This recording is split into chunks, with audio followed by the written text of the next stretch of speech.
আজকে তোমাদের সঙ্গে শেয়ার করব জামাই ষষ্ঠীর ব্লগ। আগের বছরের জামাই ষষ্ঠীটা কিন্তু খাওয়া আমার মিস হয়ে গেছিল, কারণ আগের বছর পিহুকে নিয়ে আমি হসপিটালে ছিলাম। পিহুর তখন 2 দিন বয়স ছিল, আর এই বছর পিহুকে নিয়ে যাচ্ছি বাড়িতে। সময় কত তাড়াতাড়ি চলে যায়, তাই না? পিহুর 1 বছর হতে আর কয়েকটা দিন মাত্র বাকি। তাহলে জামাই ষষ্ঠীর ব্লগটা শুরু করা যাক। হ্যালো, গুড মর্নিং সবাইকে। তোমরা সবাই কেমন আছো? আশা করছি তোমরা সবাই খুব খুব খুব ভালো আছো। আজকে তো জামাই ষষ্ঠী, তাই সকাল সকাল উঠে সমস্ত ঘরের কাজ করে পিহুকে রেডি করে দিয়ে আমিও কিন্তু রেডি হয়ে গেছি। পিহু এইদিকে রেডি হয়ে দেখো দাদুর কোলে সবাইকে টাটা দিচ্ছে, যেহেতু আজকে থাকবে না বাড়িতে।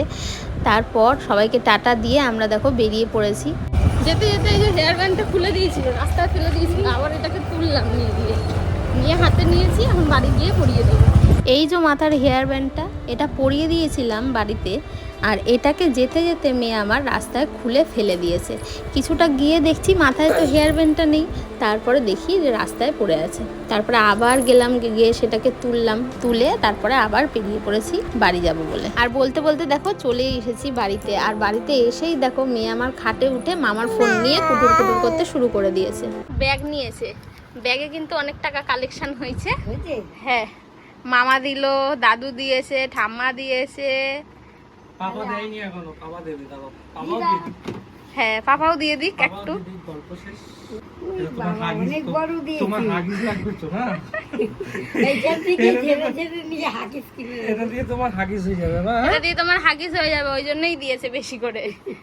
আইও দিদাও দিয়ে দিয়েছে। সব হয়ে গেছে। ওই যে ভাঁজ করে নিয়ে আবার জামার সঙ্গে কালারটা ম্যাচ হয়ে গেছে না? ভরে গেছে মা। ব্যাগ ভরে গেছে, অনেক হয়ে গেছে তো। ব্যাগে ফেলে দিস। তারপর মা আমাদের এখানে জলখাবারটা দিয়ে দিয়েছিল, সেটাই খেয়ে নিচ্ছিলাম।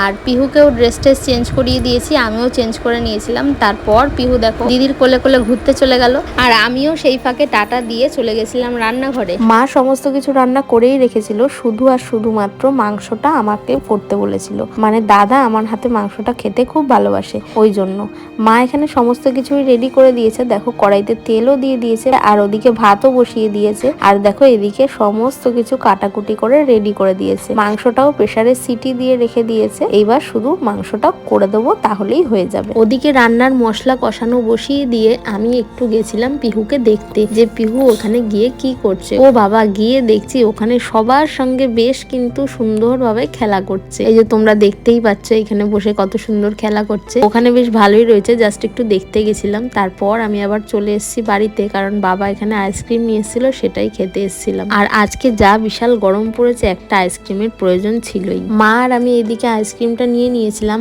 আর রান্নাঘরে গিয়ে দেখছি আমার মশলা এখানে কষানো হচ্ছে। মাকে বলে গেছিলাম একটু দেখতে, মা দেখছিল। আমি এদিকে রান্না করছি, আর দাদাও এদিকে ফল নিয়ে এসেছিল, সেটাই রাহুল এখানে খাচ্ছিল। তো আমি কেন বাদ থাকি, আমিও বললাম মাকে, মা আমাকেও একটা জামরুল দাও, তো আমিও ওটা খাই।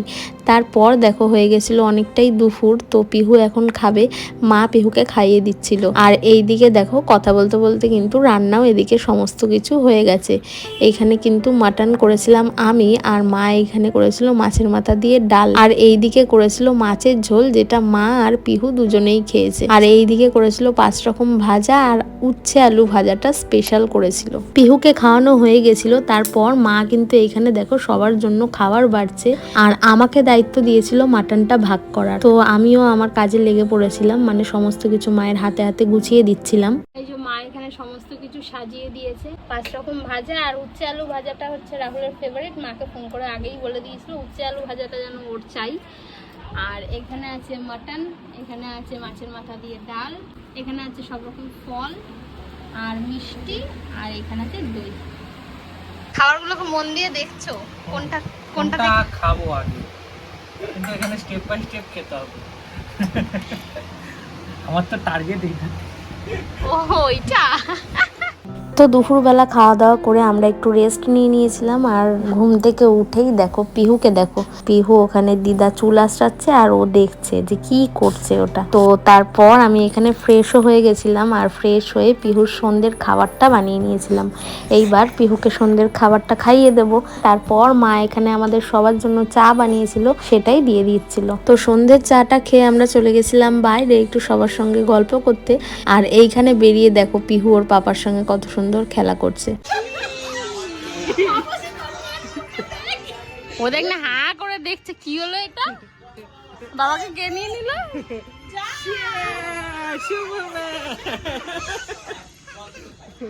তারপর চলে আসি বাড়িতে, আর বাড়িতে এসেই দেখো আমরা এখানে ড্রেস করে নিয়েছি।